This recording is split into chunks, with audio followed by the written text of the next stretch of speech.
শুধু স্বাগত জানাচ্ছি আপনাদেরকে। আমরা এখন রয়েছি উপজেলার গাজীরহাট ইউনিয়নের একটি খালের পাড়ে আমরা রয়েছি এবং আমরা এখন যে আপনারা সামনে যেটা দেখছেন এটা হচ্ছে গিয়ে আউশ ধান।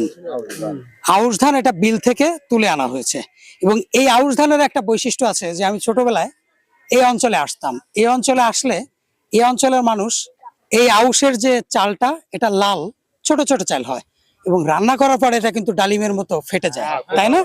সেইটা এবং এটা প্রচন্ড মিষ্টি এবং খুব সুঘ্রাণ।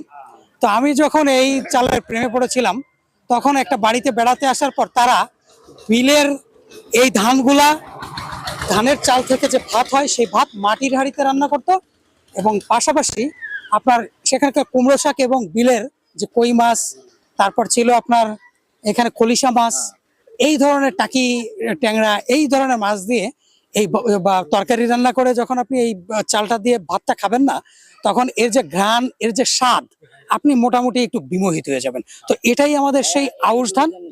কাঁচা ঝাল আর মরিচটা ঠান্ডা হয়ে যায় সকালবেলায়, ঠান্ডা ভাত খুব ভালো। আচ্ছা, এখানে আরেকজন ভাই বলতেছে যে এটা কাঁচা ঝাল রাত্রি বেলা রান্ধে ট্রের দিয়ে সকালবেলায় জল দেওয়া ভাত ঠান্ডা জাল দিয়ে আর কাঁচা মরিচ দিয়ে খুব আর পেঁয়াজ দিয়ে খুব স্বাদ হয়, খুব স্বাদ হয়। তার মানে এনারা কিন্তু এই কৃষক, এনারা কিন্তু বিলে এই ফসলগুলো উৎপাদন করেন। তিনি যেটা বলছেন যে রাতের বেলা যদি আপনি ভাত রান্না করে ওটা যদি মাটির হাঁড়ির ভিতরে পানি দিয়ে আপনি যদি রেখে দেন, সকালবেলা আমরা খুলনার আঞ্চলিক ভাষায় বলি পান্তা ভাত, আপনারা অনেকে বলেন পানি ভাত। এই ভাতটা যদি আপনি পরের দিন সকালবেলা যদি কাঁচামরিচ দিয়ে লবণ দিয়ে এই ভাতটা খান এবং পেঁয়াজ দিয়ে, সেই মজা, সেই স্বাদ, প্রচন্ড পরিমাণে মজা। তো গায়ে অনেক, শরীরে অনেক শক্তি পাওয়া যায়। এখন আপনাদের এই চালটা, ধানটা উৎপাদন হয় কোন মাসে আপনারা রোপণ করেন? আমরা বৈশাখ মাসে রোপণ করি। বৈশাখ মাসে রোপণ করেন এবং আপনার ধানটা উঠান কোন সময়?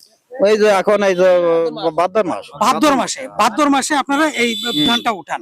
তা এইবার কি মোটামুটি ফলন হয়েছে? এবার খুব ভালো ফলন হয়েছে। তা আপনারা এই চালে আপনারা দেখেন যে খুলনার ঐতিহ্যবাহী ভাটিয়াল চাল ছিল, ব্যাটেল চাল আছে না? ব্যাটেল চাল একসময় আমরাও খাইতাম। এটা হচ্ছে গিয়ে আলু ভর্তা দিয়ে, আমাদের খুলনার ওই যে পানি ভাত, ফেনা ভাত, জাউ ভাত বলা, এটা দিয়েও তাই হয়। আমরা যেটা খাইতাম সেটা হচ্ছে আলু ভর্তা দিয়ে খাইলে এটা প্রচন্ড ভাইটাল চালটা স্বাদ, পিঠা বানানো হয়। ভাইটাল চালের স্বাদ এবং সেন্টটা কিন্তু হারায় গেছে। কিন্তু আমি মাঝে এই যে এখানকার খাট থেকে ডিম দিয়া এই চালটা ভাত খাইছি, এটা কিন্তু এখনো স্বাদ আছে। তার কারণটা কি? ভাইটাল চালের স্বাদ, সেন্ট হারায় গেছে। আমি যেটা বলার চেষ্টা করতেছি সেটা হচ্ছে কি, বটিয়াঘাটের যে এই যে মাত্র ভাই কিন্তু সে কথাটা বলে দিল যে বটিয়া